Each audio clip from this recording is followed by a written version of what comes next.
Screen And if you, recordings, everything. and if you just joined and you have a challenge, we have another batch of training videos that we just made on the tools recently. If you sign up, just email me and we'll get you access to those as well. And while Deb, you can stay on to answer any questions. Kate, I'm sure she'll stay on because she likes talking to people as well. Love you guys. I'm going to hop off, and Deb, stay on here for a little bit, and I will talk to you all soon. Thank you guys. I appreciate your time. All right, Deb, I'll stay on with you. See if there's anything I can answer. All right, guys, for those of you who are still here, if you do have any questions, we're here, so we're happy to answer. I have dropped the link again in the chat box if anybody needs it to sign up. So if there are any questions, otherwise, we really appreciate that you guys took the time to be here with us today. Thank you to Kate for a great session. And I think you guys did get a lot of great information just out of this webinar alone. And we will be following up. Everyone will get a recording and some of the items we did talk about today. So if there are no more questions, we will end the call. If you do sign up, yes, you can get a receipt for that payment. I think someone else, Deb, had said that like they were having card issues, so they can reach out to you too. Yeah, right? reach out to me. I'm going to drop my email in the chat again. Yes, you guys will get the email template from today, but I guess if you want all of our future email templates, that will be if you sign up. Yes. Sia, you have a question?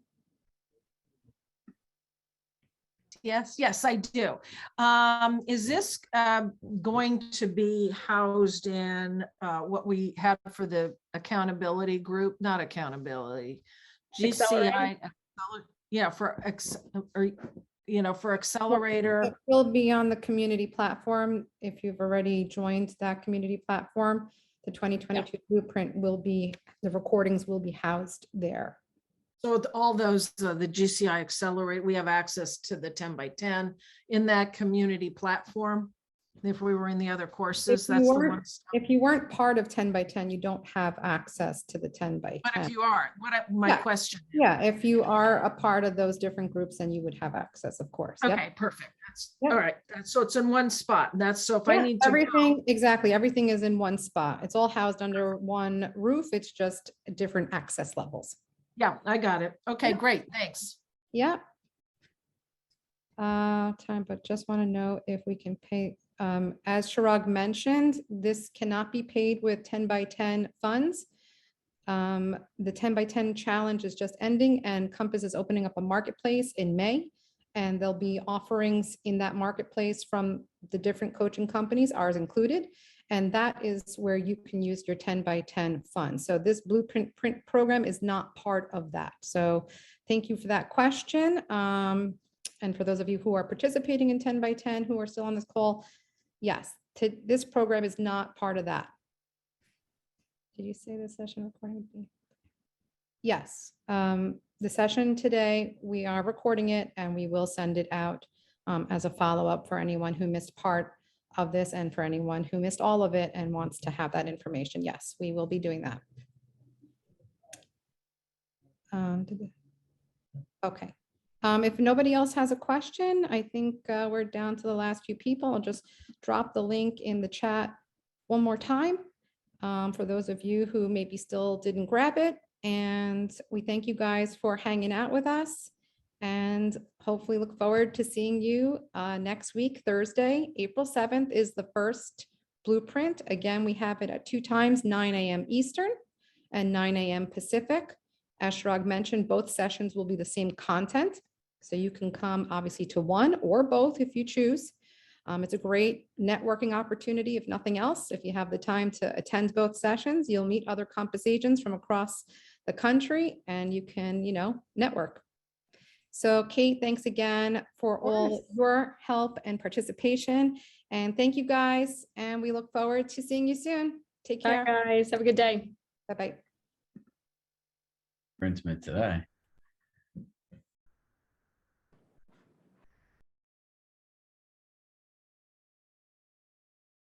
Maddie boy, how are you? It's happening. Yeah, double. Got one in Boston, one in LA. Lynn.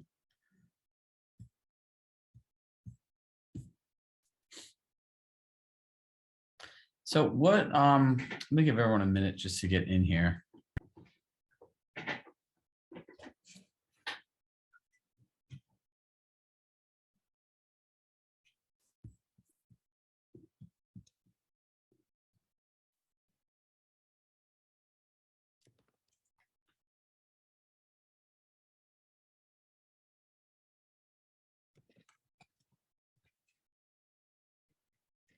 All right, well, here's what we're going to go through today. You know, one of the things that we've been talking about is actually role playing, right? So if you don't practice what to say, when you have to say it, it's not really going to come out very well. And then if it doesn't come out very well, then you lack confidence, right? So when you start thinking about how do I make this most successful for myself?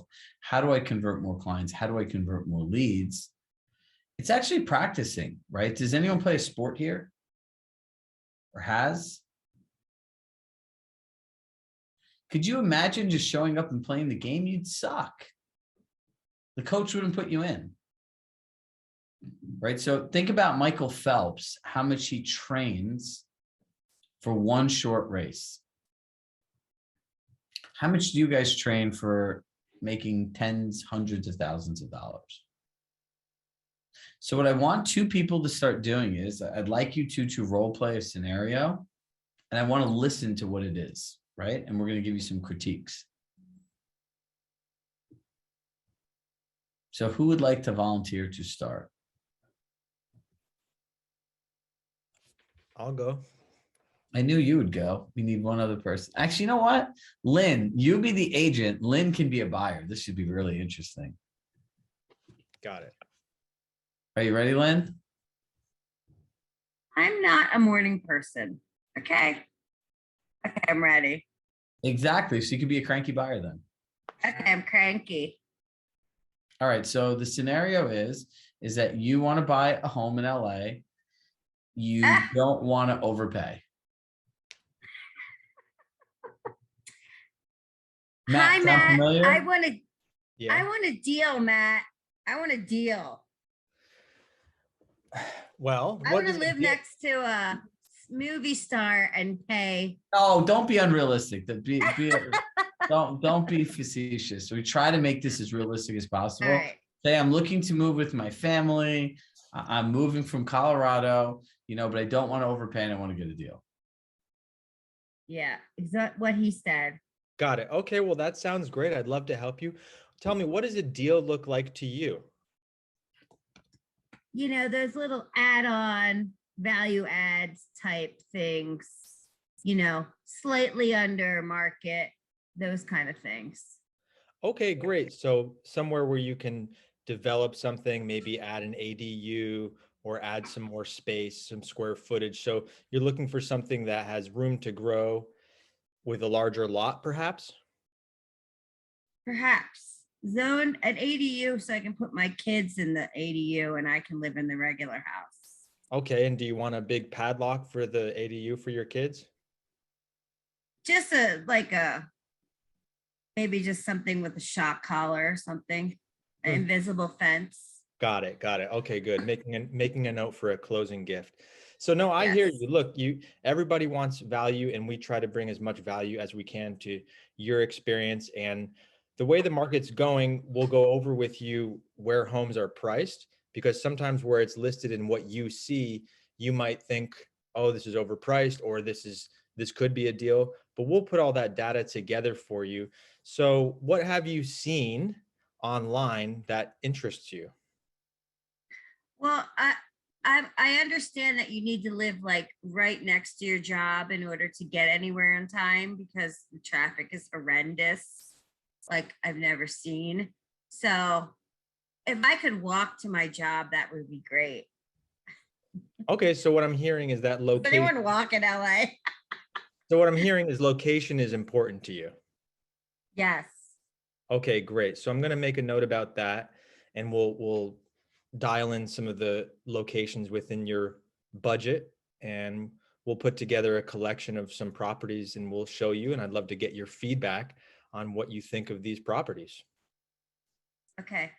Well, already Matt is just too polite and way too serious for me. I would definitely like have him be silly and ridiculous by now. So it's kind of like my way. But okay, Matt, sounds great. I'm in. Let's do it. Thank you. You're welcome. So look, I think Matt did a really good job of asking her, like, what does a deal look like for you? Right? Yeah. That was because if he started telling you, well, there isn't a deal in this market, it's like this, you would have told him to probably know you beep off, right? Yes, 100%.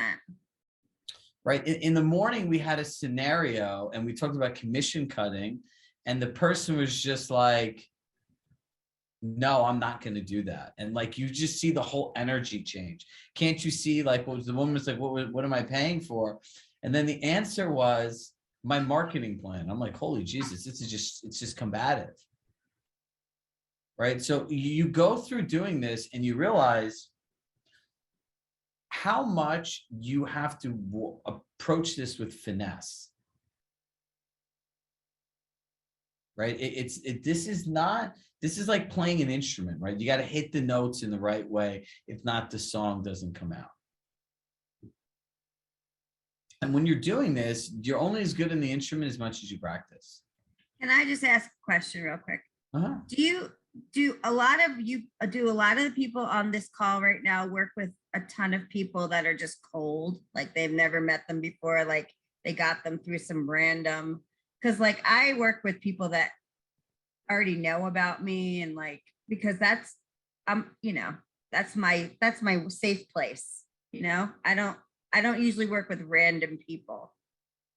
Well, whether they're random people or not, people are people, right? So Right. all these, regardless of where someone comes from, right? It doesn't matter. Their perception is going to be one of a few things, right? They're either going to say, look, I'm going to pay whatever it takes. I hope to win a home. Please tell me how, right? Another category of people is like, I'm not really sure what this market is. I hear a lot of stuff on the news. Please educate me. Then there are other people that are going to come in with all these preconceived notions that they know everything, and that they're not going to overpay, and they're not going to do this, and they're not going to do this. Matt, you know those people?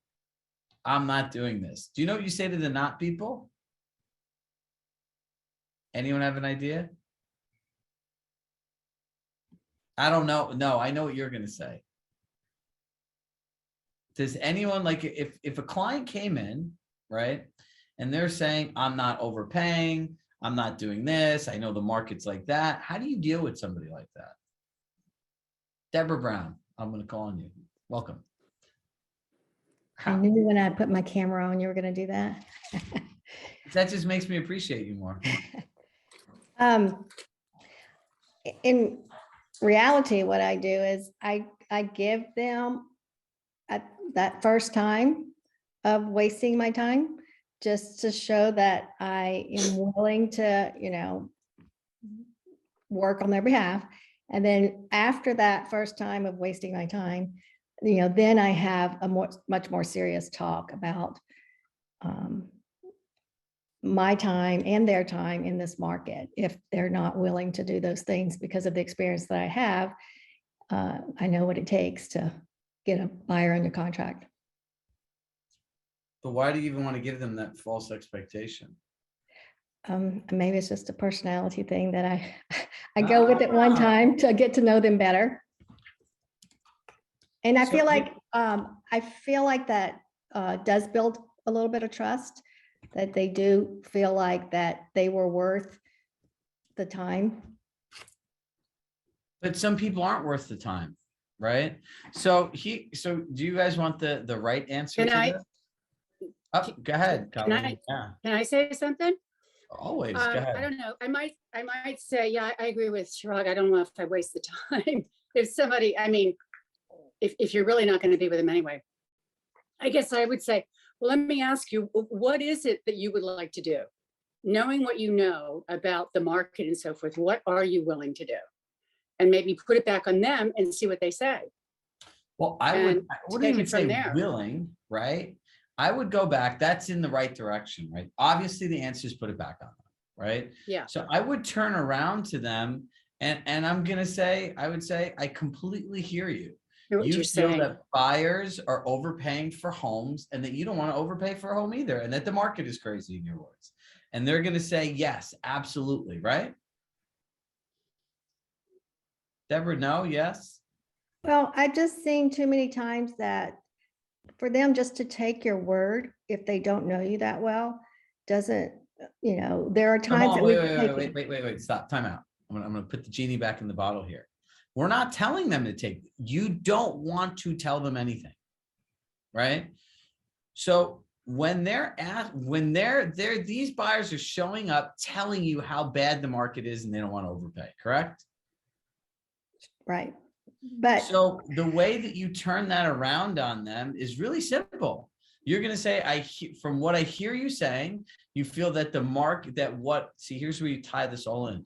You feel that based on what other buyers are willing to pay for homes that are closing on them, that they're overpaying and you don't want to overpay for a home. Is that correct? And what do you think they're going to say? yes, They're going to say yes.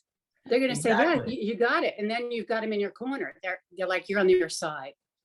No, and then you need to flip it on them. And this is where you're going to say, look, I completely understand that. But based on your knowledge of the market, your goals and your expectations, what makes you feel that this is the right market for you to buy, given the people that are winning homes? That's how you feel about it. Right? And then let them answer that question. Right? Juliska said in the thing, it might not be the right time to buy. But as soon as you tell someone, well, maybe this is not the right time to buy, and you don't kind of walk them through the dance, right? You end up in a bad situation. You should not have to take anybody out, because the reality is once you take somebody out, you have granted in their mind a wish that's never going to come true. Right? Imagine that Make-A-Wish thing, and you're like, oh yeah, you can meet Tom Brady. And then you start the process of doing it. The person that received the wish thinks, oh, I'm going to meet Tom Brady. They think Deborah's going to find me a deal. Right? So my new joke in real estate is I have a really great idea. And they're like, what is that?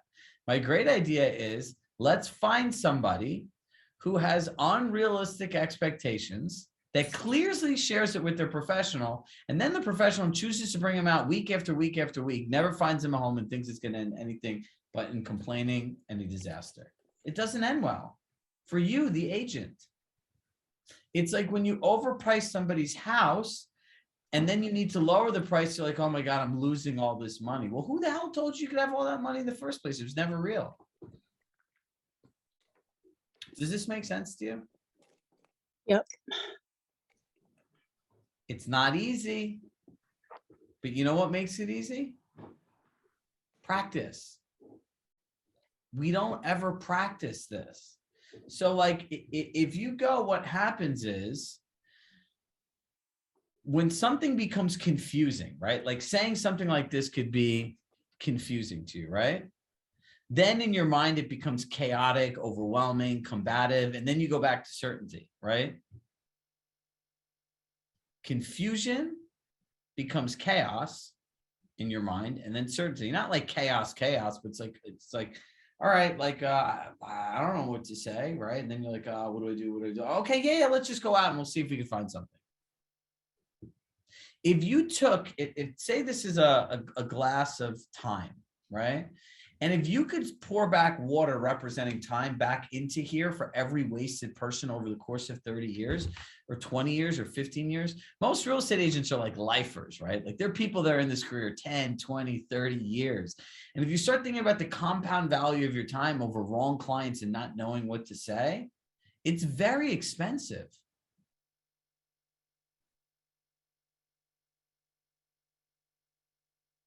So you have a personality, it sounds like, that wants to make other people happy.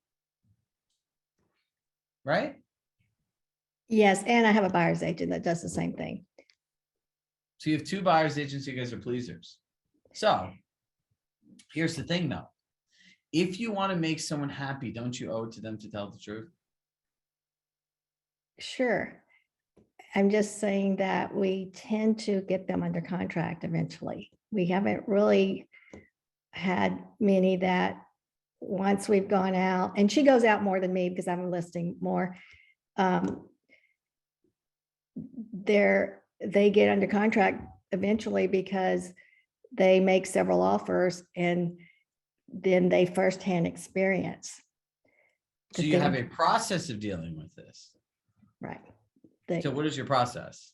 Well, so some of them just need to experience those facts instead of be told those facts, even if you can verbalize it, in the best way, until they get out there, especially since we have a lot of relocations, in Texas. They have to buy a house.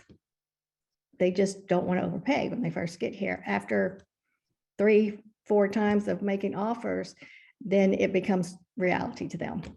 And then we get them under contract. So it's not, I don't like that process, but it's so a you process. can get somebody to the same outcome without bringing them out to all those places. Well, that would be better. Yeah. So the way of doing this is you need to explain the market to them, but have them answer the questions where it's almost as they're telling you the market, right? So what are your goals and expectations? That'll tell you everything. Great. And after that, when you go through the comps, right? If you sat down in a buyer consultation, generally gone through the market with somebody and they still kind of leave confused and like, oh, all right, but let's just kind of look at houses. When you're going through comps, you have to say, hey, out of these homes that sold, how many days on market did that sell in? Let them say it, 5, 7, 10, 2, 1 minute, right? And you're going to say, is that longer than you thought or shorter than you thought? Most of the time, what are they going to say? Shorter. So do you think based on that the market's competitive? Oh yeah, it's competitive, right? And then you go to the next one, you're going to say, list price to sales price, right? What percentage did someone pay for these homes? 120%. So you're saying that the people that win these bids are paying 20% over asking? Yes. And what was the total sales price? And then they'll go through that again. So if we're going through this correct from what you're saying, based on the data, blank, blank, blank, and blank, and they're going to say, oh, absolutely.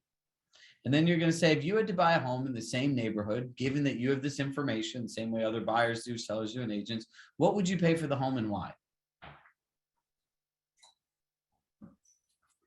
And then let them tell you, because if they're going to go and pay, if they're going to say, you know what, I'll pay what you think will make me win. Great, done. I would pay 10% less. Why would you pay 10% less? Because that's what I feel it's worth. Well, if you had access to this data, what would make you want to sell your house for 10% less? I wouldn't. So why do you think you would win the house then? Right. And you could flush a lot of this stuff out in the beginning. Right. And some people, the act of trying to negotiate is as good as getting a discount. They just need to try. I'll go to anywhere and try to get something. And if they're like, no, I'm like, all right, whatever. And I'll just take it. I just bought a new car recently and I told the guy, I'm like, listen, you got to just give me something. He's like, give me something. And I went back and forth. He's like, I only jacked up the car $5,000 above the MSRP. I go, great. So I'm only overpaying by 5%. So I got him, he gave me some all season floor mats and some services and some stuff. And then I was happy. I was like, see, dude, that cost you maybe what, $500? He goes, yeah. I go, this is when people want something, sometimes just offer them something low. And then I kind of schooled him. He's like, this is really good. And then I talked to the guy again. He's like, dude, that trick works all the time. People just want something. So the question is how are you going to think through your business now? How good are you going to get at these conversations? Right? Our entire 2022 Blueprint program is based on this exact premise of what do you do with these people that have these same challenges over and over again? Right? This stuff is not some new challenge that was created because the inventory is down. These are fundamental challenges or questions or scenarios that you deal with as a real estate agent in any market. It just varies a little bit based on what's currently going on. We'd have this, if there was a ton of supply, right? We'd be going through what a good deal looks like then too. Is it 10% off, 20% off? Remember those REO deals and then short sales. And then after that, people thought they could buy properties for 30, 40% off. Same scenario, right? Market has a surplus of inventory, prices are down, I don't want to pay the full commission. Same scenario, different market, right? Sellers want to price their house for more than it's worth. Same scenario in all different markets. So I encourage you to start thinking about how you're going to approach your business. Does anyone have any questions?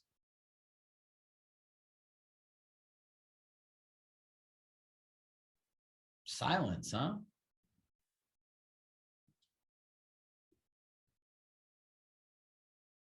Sales price, list price on a spreadsheet. You know what else is helpful when you do it on the spreadsheet? Highlighting all them green. Well, why are these greens? Oh, these are all the ones that people paid above asking. And stick one in there that's not above asking.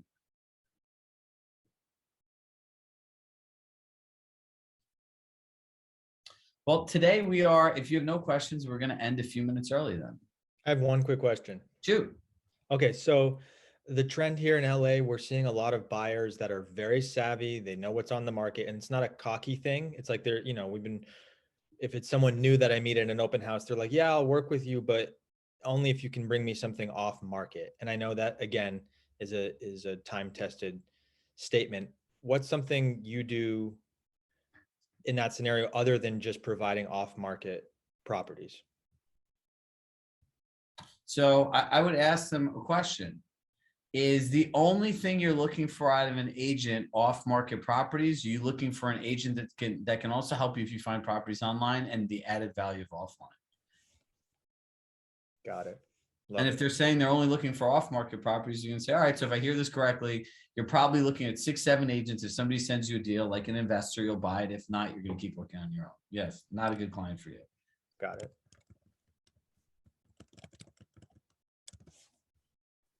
So if I can just ask based on that. So who was it that asked that question? Matt. Matt. So Matt, do you take people like that who say, oh, if you can find me a deal, you don't get a buyer's agreement in place? Or what do you do when they say, well, not a deal, what they say they want it off market? Well, we never have a buyer's agreement. So we don't do that, but in that scenario, it happens just like with someone I don't know who comes to an open house. And if it's a decent to nice relationship, I'll at least see it through, and provide some opportunities. But I don't make any wishful thinking on it. So that's why I was asking Chirag, like, what would be another thing to do? So I like that. Well, so do you spend time with them then, or how do you, no, even though you know they're with other people? No, because it's a quick text message. There's a couple properties I'll send online, and now I'll add this question in. So to show what my value is. And if they don't respect it or want to work with me because everything we share that we do, then so be it. Look, it's so can really I ask why do you guys don't have buyer's agreements there? Well, hold on, before we get into that, that's you can connect, that's a whole different thing. But in general, right? What you want to realize is in those scenarios, they might be right for somebody, or just put those people on a separate list and just send them stuff.